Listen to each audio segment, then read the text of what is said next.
जन्म की बाद निरंतर निरंतर नाना योनियों को भोगने के बाद मनुष्य तन मिला है, और अब तो मिला है फिर ना मिलेगा, कभी नहीं कभी नहीं कभी नहीं, आसानी से मिल गया है। तो हम आपको चाहिए इस मनुष्य जन्म का सदुपयोग करें, सद आचरण में रहें, सद व्यवहार करें। सुखदेव जी महाराज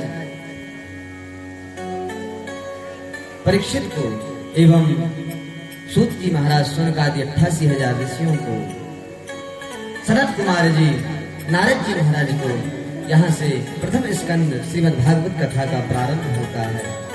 अभी तक तो केवल महिमा गा रहे थे, अब यहाँ से श्रीमद् भागवत कथा प्रारंभ होगी। प्रथम स्कंद का प्रथम श्लोक है, जन्माद्यस्य यतोऽन्वयादिततः चार्थे स्वविज्ञः स्वराट् और तेने ब्रह्म हृदय आदि कवये मुह्यन्ति सूरयः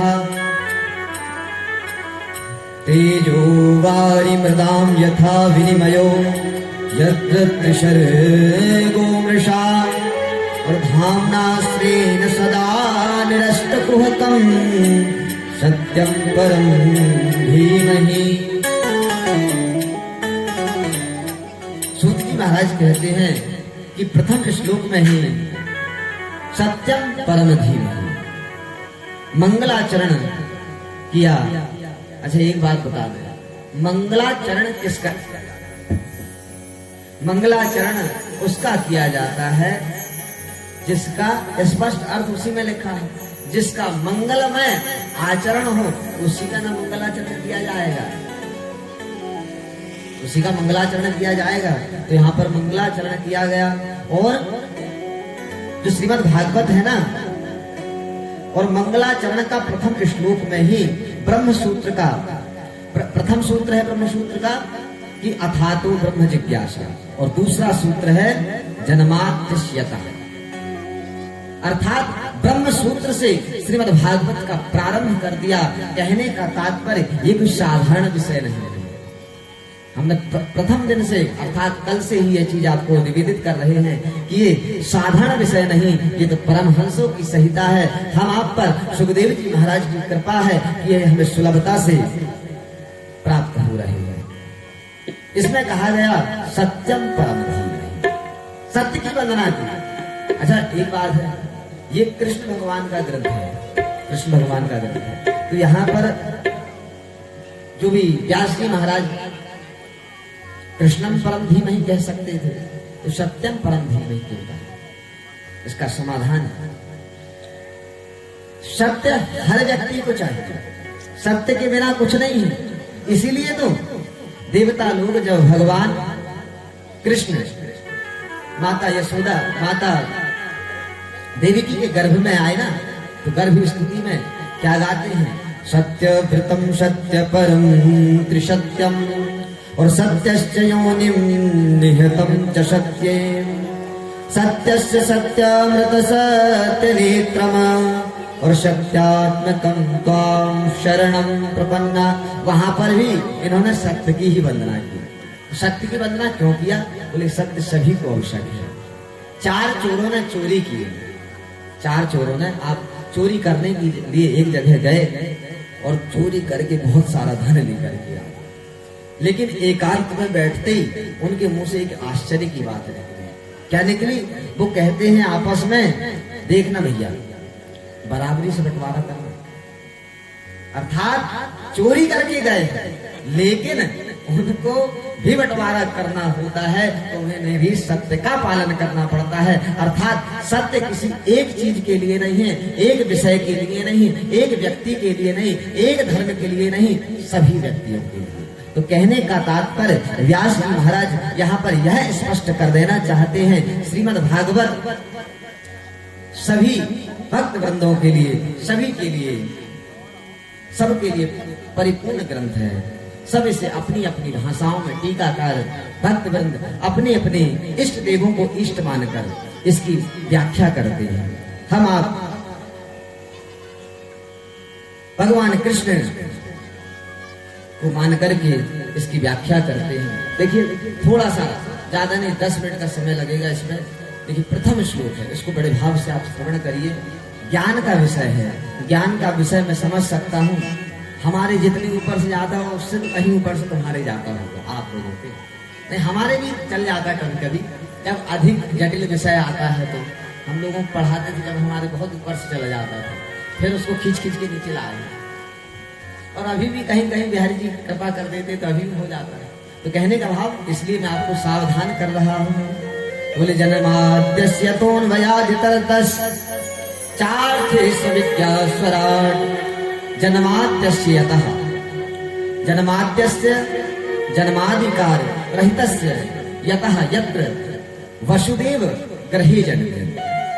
जो भगवान अजन्मा है, आद्यस्य जन्माधिकार विकार रहितस्य, बोले जो जन्म लेने, जो भगवान अजन्मा है, अनादि है, अनंत है, परमात्मा भक्तों को भक्ति प्रदान करने के लिए, भगवान की इच्छा के, भक्तों की इच्छा के लिए अवतार लेते हैं। तब बोले वसुदेव जी के घर में प्रकट होते हैं, प्रकट हुए। आप कहेंगे महाराज यहाँ पर स्पष्ट लिखा गया है गृहे जन्म, वसुदेव ने जो व्याख्या किया आद्यस्य जन्मादि विकार रहितस्य यतः यत्र वसुदेव गृहे जन्म। आप कहेंगे महाराज जी वो तो देवी की मैया के गर्भ में जन्म लिए हैं। नहीं, देवी की मैया के गर्भ में जन्म तो लिए हैं, लेकिन ईंट पत्थर का जो मकान होता है ना, उसी को घर नहीं कहा जाता है। न ग्रहम ग्रह मित्या गृहिणी ग्रह उच्यते, अर्थात ईंट पत्थर के मकान को ही ग्रह नहीं कहा है। जहां पर गृहिणी रहती है उसे भी ग्रह कहा जाता है, उसको भी ग्रह कहा, घर कहा जाता है। तो वसुदेव जी के पत्नी के गर्भ से भगवान ने जन्म लिया। बोले जन्माद्यस्य यतः अन्वयादि तरतः, अर्थात अनुपश्चात आयात आगच्छत्। जन्म लेते हैं, जैसे ही उनने जन्म लिया, और बोले आयात ही आगच्छत्, उसी समय जन्म लेते ही जो भाग लिया। बोले कहाँ भागा हो? बोले इतरतः, इतरे गोकुले। बोले कहाँ? बोले जन्म लेते ही जो गोकुल भाग गया हो, और जन्म लेते ही मामा बंदी ग्रह जो मथुरा से गोकुल चले गए हो। आर्थेषु विज्ञास्वराट्, बोले आर्थेषु कंस वचनादि प्रयोजनेषु अभिज्ञात निपुण, अर्थात जिन्होंने, जो कि कंस ने कितने भी प्रयोजन किया कि मैं यहाँ पर भगवान को मारूंगा, उनके समस्त प्रयोजन को विफल करते हुए जो भाग गए हों। स्वराट अर्थात स्वेषु गोपेषु राजते शोभते इति स्वराट। गोकुल आकर श्री रामा मधुमंगल आदि ग्वाल वालों के बीच गोप वेश में सुशोभित हुए, इतने सुशोभित हुए ऐसे श्री कृष्ण। और फिर कहा तेने ब्रह्म हृदय आदि कवये मुह्यत सूरया। आदि कवये ब्रह्मणे ब्रह्माणाम विस्मय पांतु, अर्थात जिन्होंने, जिनकी लीला से ब्रह्मादि तेने ब्रह्म हृदय आदि कवये, बड़े बड़े ऋषि मुनि संत अमलात्मा विमलात्मा, जिनकी महिमा को देखकर, अर्थात जब भगवान लीला कर रहे थे ना, तो हमारे ब्रह्मा जी के जो 4 सिर है ना, उनके सिर में भी चक्कर आ गए थे कि ये कैसा भगवान है कि जो तेजो वारी मृदाम यथा विनिमयो, इतना तेजमय भगवान है, वह इन ग्वालों के संग में माखन खा रहा है, उनकी गुत्थी माखन खा रहा है, उनको चक्कर आ गया। तो ब्रह्मादि देवी देवता जिनकी लीला को ना समझ पाए, ऐसे परम परमात्मा। फिर कहा तेजो वारी मृदाम यथा विनिमयो। कन्हैया जब वंशी की तान छेड़ते थे तो इतनी मधुर तान थी कि समस्त भक्त भाव से फूल उठते थे। और जैसे ही बांसुरी का श्रवण कालिंदी श्रवण करती थी तो कालिंदी उसी समय थम जाती थी। पक्षियां चहचहाना भूल जाते थे, जैसे पंखुड़ी है वैसे ही अटक जाते थे। और जो हिमालय के पर्वत हैं जैसे ही बांसुरी की आवाज पहुंचती थी पिघल करके बहने लगते थे। ऐसे परमात्मा तेजो वारी बदाम यथा विनिमयो यत्र कृष्ण गोसार, ऐसे परमात्मा की यत्र श्री कृष्ण चरितस्य सर्गा अनुशः, अर्थात भगवान के 3 धाम हैं, श्रीधाम वृंदावन, श्रीधाम मथुरा और श्रीधाम द्वारिका। इन तीनों धामों में जो भी परिकर है वह नित्य है। और जैसे कि वृंदावन में श्रीदामा, मधुमंगल और जो भी उनके साथी हैं वह सभी नित्य हैं।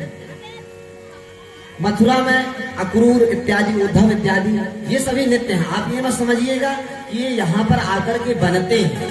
जिस प्रकार से रासलीला, आप रासलीला करवाएं या कथा करवाते हैं तो पंडित जी अकेले तो नहीं आते, साथ में पूरी मंडली को लेके आते हैं उसी। लेकिन मंडली हमेशा अनवरत रहती है ना, मंडली मिटती तो नहीं है। इसी प्रकार हम लोग जब रासलीला के लिए मंडल को बुलाते हैं तो वो अकेले नहीं आते, पूरी मंडली के साथ में आते। तो कहने का तात्पर्य, और उनकी जो मंडली है वह अनादिकाल, वह यहाँ पर भी है, हमेशा बनी रहती है। धामना अश्वेन निरस्त कुहिकम सत्यम परम धीमहि, स्वयं सत्यम परम धीमहि, ऐसे परम परमात्मा को हम प्रणाम करते हैं।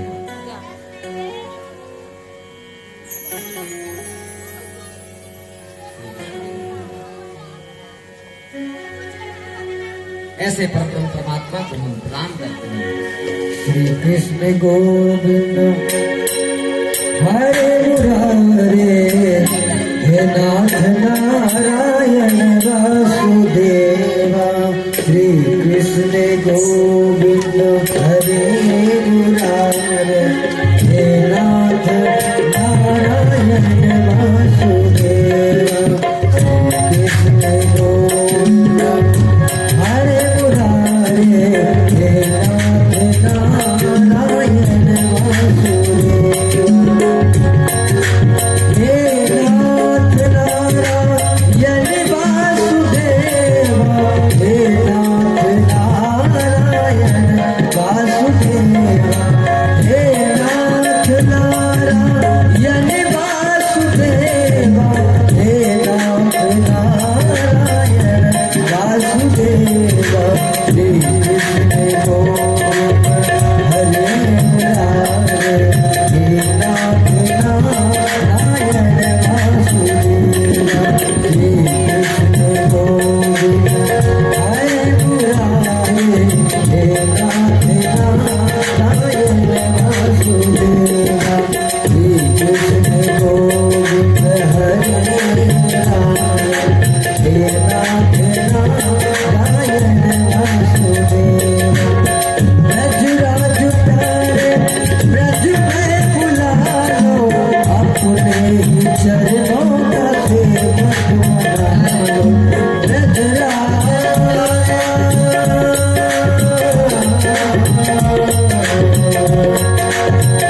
राज प्यारे ब्रज में बुला लो, अपने ही चरणों का सेवक बना लो। तेरे ही हो करके, तेरे ही हो करके तुझको पुकारे। हे नाथ नारायण वासुदेवा। श्री कृष्ण गोविंद हरे मुरारे, हे नाथ नारायण वासुदेवा। श्री कृष्ण गोविंद हरे मुरारे, हे नाथ नारायण वासुदेवा। हे नाथ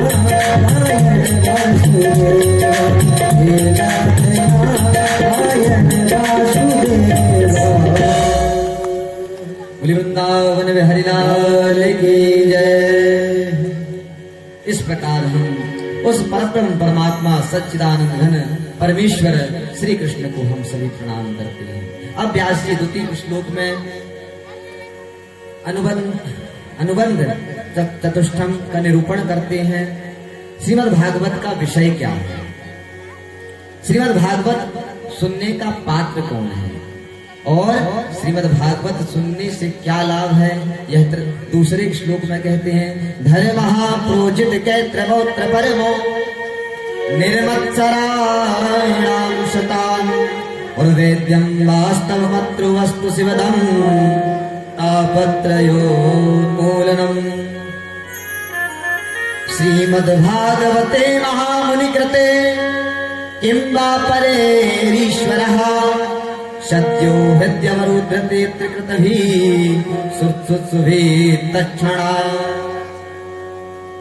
श्रीमद्भागवत अत्र श्रीमद्भागवते प्रोचित कैत्रवोत्र परमो धर्मः निरूप्यते, अर्थात परम धर्म का निरूपण करते हुए कहा कि हमारा धर्म और परम धर्म क्या है, इसकी चर्चा प्रसंग अनुसार विस्तार पूर्वक करेंगे। ओ परहित सरेश धर्म नहीं भाई, परहित सरस धर्म नहीं भाई, परहित सरेश धर्म नहीं भाई,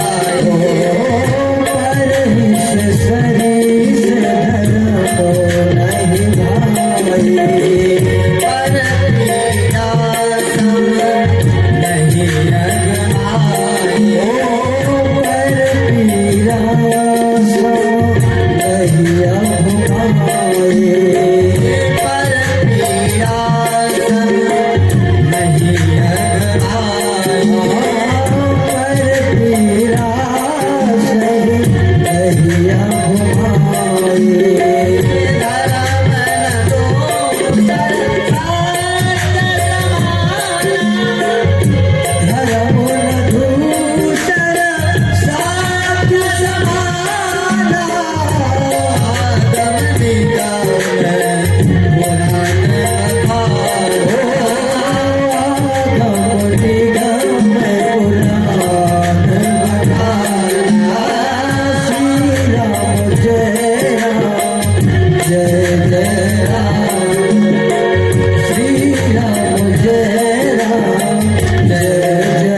प्रसंगों की चर्चा, लेकिन अभी कुछ ही परहित सरस धर्म नहीं भाई और पर पीड़ा सम नहीं अनुभवाई।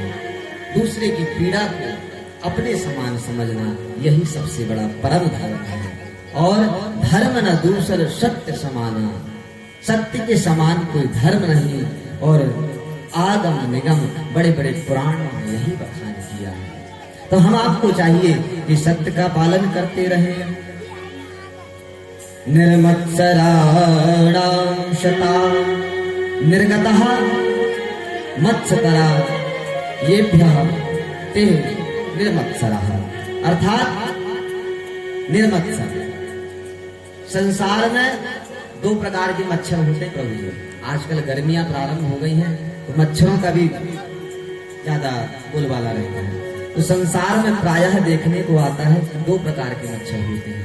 एक मच्छर वो होता है जो बाहर से काटा करता है। बाहर से काटे तो बहुत से उपाय हैं, पर क्या कर सकते हैं?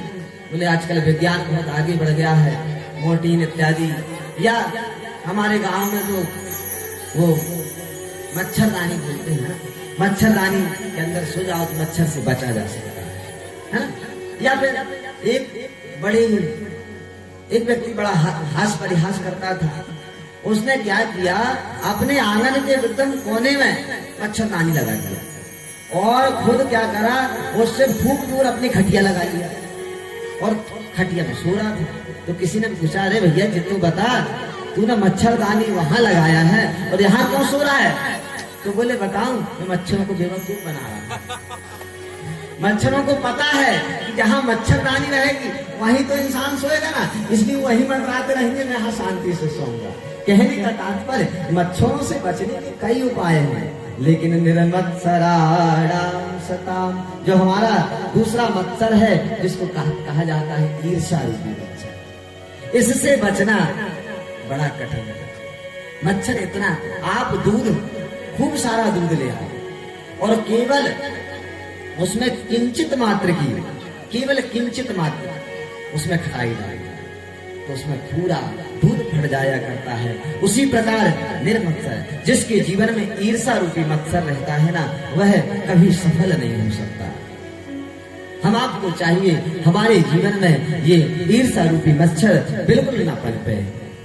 कंचन तजना सहज है, सहज त्याग का नेह, और मान बड़ाई ईर्षा दुर्लभ तजना। ये संसार में कंचन तज सकते हो